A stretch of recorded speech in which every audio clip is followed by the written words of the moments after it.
கலைஞரை வந்து பாராட்டினாருங்க. நீங்கள் தப்பாக சொல்கிறீங்க. என்ன சொன்னார் தெரியுமா? உங்கள் அப்பாவாலே முடியல, கலைஞராலே முடியாததை நீங்கள் வந்து பண்ண முடியுமான்னு சொன்னார். அது கலைஞரை புகழ்வதற்கு சமம்.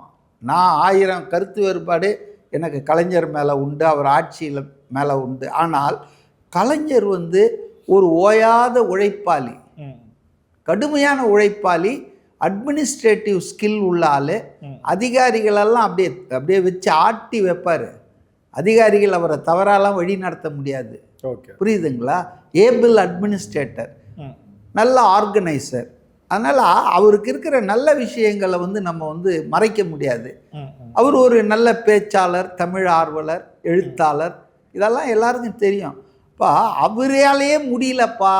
ஏதோ புகழ்ச்சி மாதிரி இல்லை சார், ஏதோ வஞ்சக புகழ்ச்சி. இல்லை வஞ்சக புகழ்ச்சி இல்லை. மண்மனம் மாறா சுவைக்கு உதய் கிருஷ்ணா அசல் நெய்.